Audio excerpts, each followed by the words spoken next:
PSM Makassar telah mengukuhkan dirinya sebagai juara Liga 1.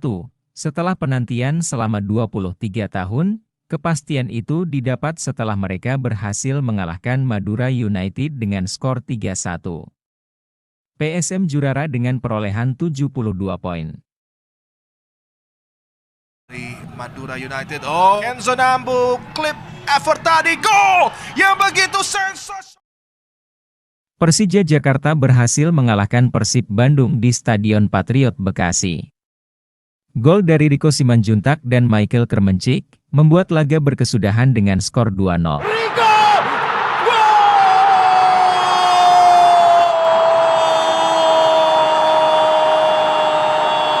Kembali kita lihat pemirsa, bahaya! Mika! Gol!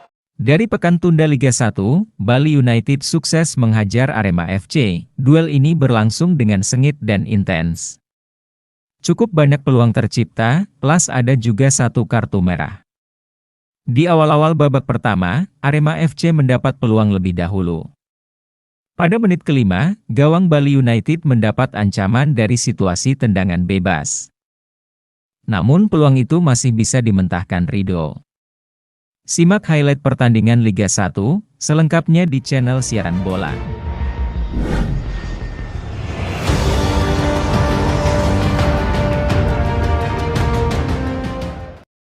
Serangan demi serangan terus bergantian, menit 41. Bali United membuka keunggulan lewat Iljas Pasojevic. Menit ke-44 Arema coba mengancam dari tendangan Rafli dari luar kotak penalti. Namun bola masih bisa diamankan oleh Ridho. Di babak kedua, Bali bermain dengan 10 orang setelah Nofri Setiawan di kartu merah. Bermain dengan 10 orang tak membuat Bali mengendorkan serangan. Privat Mbarga akhirnya mencetak gol lewat serangan balik cepat.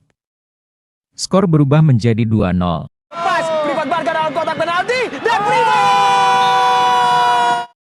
Arema semakin tenggelam setelah Yabes Roni yang baru masuk sebagai pemain pengganti ikut menyumbang 1 gol. Untuk masuk ke dalam kotak penalti, leluasa Yabes Roni! Arema hanya bisa membalas 1 gol lewat Evan Dimas. Ada Derek di sana. Evan Dimas saat ini. Dan akhirnya kebuntuan. Kemenangan ini membuat Bali United naik ke peringkat 5 klasemen, sementara Arema FC terbenam di posisi 12. Persita Tangerang berhasil meraih kemenangan atas Persija dalam laga tunda Liga 1. Gol semata wayang pendekar Cisadane diciptakan oleh Javlon Gusenov. Sebuah bahaya, tentunya hati-hati dengan bola mati dari kita. Dengan kekalahan ini, Persija Jakarta dipastikan gagal juara Liga 1 2022 hingga 2023. Poin perolehan PSM Makassar sudah tidak terkejar lagi oleh Macan Kemayoran. Persebaya berhasil mencuri kemenangan atas PSIS Semarang di Stadion Jatidiri. PSIS Semarang unggul terlebih lewat Alfreandra Dewangga pada menit 25. Sudah bersiap di sana Daisy Marukawan. 5 menit kemudian, Paulo Victor mencetak gol pada menit 31.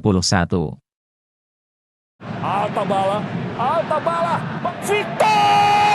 Gol! Persebaya berhasil comeback lewat gol brilian Aldama yang memanfaatkan serangan balik. Lukas dan berbahaya masih kita lihat. Gol! Dengan hasil ini, tren kekalahan PSIS di Liga 1 makin panjang jadi 6 pertandingan beruntun. Bayangkara FC memporak-porandakan Rans Nusantara FC di kandang sendiri. Alex Martin berhasil mencetak hat-trick di menit 37, 38, dan 79 sementara Dendi Sulistiawan mencetak brace di menit 35 dan 43. Gol semata wayang tim milik Raffi Ahmad ditorehkan oleh Agus Nova, 51. Rans Nusantara FC terdampar di dasar klasemen, yakni peringkat ke-18 dengan 18 poin. Persik Kediri berhasil menaklukkan Dewa United. Di Stadion Indomilk Arena, pertandingan ini berlangsung cukup ketat. Kedua tim saling menyerang dan menghasilkan beberapa peluang. Gol Dewa United dihasilkan Majed Tidak Osman. offside. Majed Osman. Tenang saja bagaimana Majed Osman. Sementara gol-gol Persik Kediri diciptakan Arthur Irawan dan Brace Flavio Kaki Silva. kanan dia lepaskan bola. Tenang saja bagaimana Arthur Irawan. Masih bola dalam kaki Flavio Silva. Jayati. Kali ini kembali bola yang cukup baik Flavio Silva. Kemenangan ini membuat Persik naik ke peringkat 10 klasemen sementara Beri Liga 1 2022-2023 dengan raihan 41 angka dari 32 laga. Sementara itu Dewa United terpuruk di posisi 16 dengan raihan 33 angka saja. Simak juga perjuangan Erick Thohir untuk tetap mendapatkan status tuan rumah Piala Dunia U20, hingga Presiden Jokowi harus turun tangan, di video berikut. Mewakili para pemain timnas U20, jadi mohon diperjuangkan semuanya Bapak. Kita mendapat kepercayaan menyelenggarakan Piala Dunia U20. Pupus sudah, untuk melihat anak-anak muda bermain di Piala Dunia, perjuangan Ketua Umum PSSI, Erick Thohir yang bertemu dengan FIFA terkait tuan rumah Piala Dunia U20, akhirnya terjawab sudah. FIFA secara resmi membatalkan turnamen Piala Dunia U20 yang diselenggarakan di Indonesia. Simak ulasan berikut ini di channel Siaran Bola.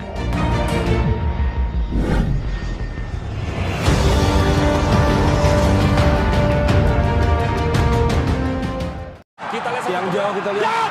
Yes. Sudah dilakukan Marco satu Bola. Di tengah performa timnas yang sedang meningkat, FIFA akhirnya secara resmi mencopot Indonesia sebagai tuan rumah Piala Dunia U20 2023. Keputusan tersebut terkonfirmasi usai pertemuan antara Ketua Umum PSSI Erick Thohir dan FIFA di Qatar. FIFA kemudian mengumumkan keputusan untuk membatalkan Indonesia sebagai tuan rumah Piala Dunia U20 2023 di situs resminya. Pada Rabu waktu setempat, posisi Indonesia sebagai lokasi penyelenggara sejak awal memang sudah terancam menyusul adanya gelombang penolakan partisipasi Israel di FIFA World Cup U20 2023. Penolakan terhadap timnas Israel disuarakan oleh berbagai pihak, khususnya para ormas masyarakat dan para pejabat negara. Gubernur Bali yang pertama kali menyuarakan penolakan tersebut dan disusul berbagai partai politik. Pada Sabtu lalu drawing Piala Dunia U20 harus dibatalkan karena situasi yang terus mencekam. Gubernur Jawa Tengah, Ganjar Pranowo ikut menolak timnas Israel bermain di Indonesia. Menurutnya, menolak Israel datang ke Indonesia adalah amanat dari Soekarno.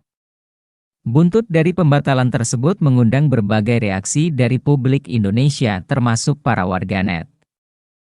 Banyak yang menggeruduk akun Instagram Gubernur Bali Iwayan Koster dan Gubernur Jawa Tengah Ganjar Pranowo yang juga menolak kehadiran tim U20 Israel di Jawa Tengah.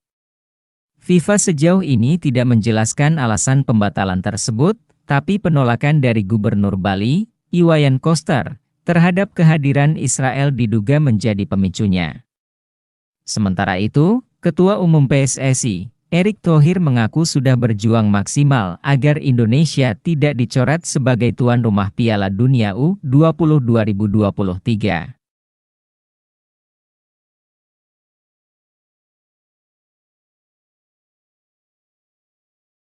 Menteri BUMN itu seperti diketahui terpaksa terbang ke Doha, Qatar, atas permintaan Presiden Jokowi untuk bertemu perwakilan otoritas sepak bola dunia, FIFA. FIFA juga menyampaikan kalau kemungkinan sanksi terhadap PSSI akan dibicarakan berikutnya. Sementara untuk tuan rumah pengganti, FIFA masih belum memutuskan. Seperti diketahui, sebelumnya dua negara Argentina dan Peru sudah disebut-sebut bakal menggantikan Indonesia menjadi tuan rumah Piala Dunia U20. Sementara banyak juga pihak yang tidak mempermasalahkan Israel main di Indonesia, karena ini merupakan kegiatan olahraga yang menjadi hajatan FIFA. Sebelumnya penolakan besar-besaran terhadap kedatangan timnas Israel U20 ke Indonesia datang dari sejumlah pihak. Tidak saja organisasi keagamaan atau umum, melainkan dari pemerintah. Dengan pembatalan itu otomatis timnas U20 gagal mentas, timnas Indonesia U20 secara langsung gagal mentas di Piala Dunia U20 2023.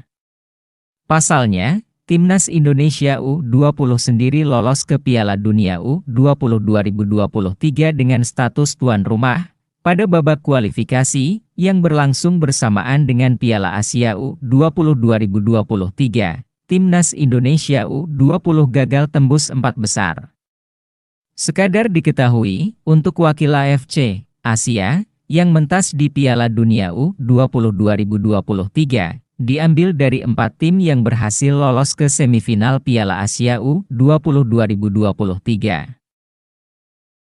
Terima kasih sudah menonton, klik komen, dan subscribe untuk mendapatkan update dari siaran bola.